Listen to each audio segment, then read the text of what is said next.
तो एक बहुत ही ज़रूरी अपडेट आया है। आरबीआई ने 2025 के लिए अपनी प्रायोरिटी सेक्टर लेंडिंग यानी पीएसएल गाइडलाइंस को अपडेट कर दिया है। अब देखिए, जो भी जेआईबी, सीएआईबी या किसी बैंक प्रमोशनल एग्जाम की तैयारी कर रहे हैं, उनके लिए ये बदलाव सीधे सीधे सिलेबस का हिस्सा हैं, तो इन्हें समझना बहुत ही ज़रूरी हो जाता है। तो चलिए इन जरूरी अपडेट्स को एक एक करके समझते हैं। सबसे पहले हम हाउसिंग लोन की नई लिमिट्स पर नजर डालेंगे, फिर एजुकेशन लोन में क्या बदला है वो देखेंगे। इसके बाद कुछ और अहम पीएसएल चेंजेस पर बात करेंगे और हाँ, आखिर में एग्जाम के लिए जो सबसे जरूरी पॉइंट्स हैं उन्हें फटाफट रिवाइज करेंगे। चलिए तो फिर सबसे बड़े अपडेट से शुरू करते हैं। प्रायोरिटी सेक्टर के अंदर अफोर्डेबल हाउसिंग लोन के लिए नई लिमिट्स अब क्या हैं? आइए इसे ठीक से समझते हैं। देखिए, आरबीआई ने देश में प्रॉपर्टी की अलग अलग कीमतों को ध्यान में रखकर एक टियर वाला स्ट्रक्चर बनाया है। अब जो मेट्रोपॉलिटन सेंटर्स हैं, मतलब जहां की आबादी 50 लाख से ज्यादा है, वहां 50 लाख रुपए तक का लोन पीएसएल के दायरे में आएगा। हाँ, इसमें एक शर्त है कि घर की कुल कीमत 63 लाख से ज्यादा ना हो।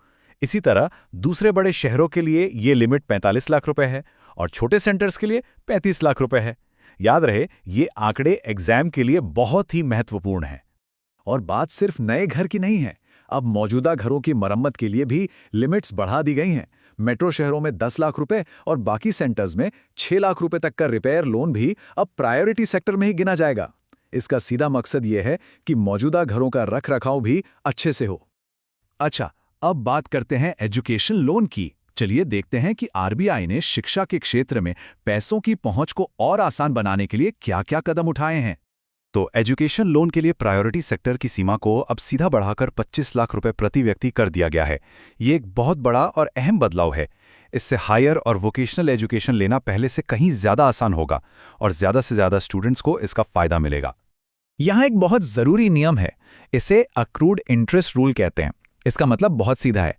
अगर कोई एजुकेशन लोन शुरू में 25 लाख रुपए या उससे कम का सैंक्शन हुआ था, तो वो हमेशा पीएसएल के तहत ही रहेगा, भले ही पढ़ाई के दौरान मॉरेटोरियम पीरियड में ब्याज जुड़ने से कुल बकाया राशि 25 लाख से ज्यादा क्यों ना हो जाए। ये नियम असल में स्टूडेंट्स के लिए एक बहुत बड़ी राहत है।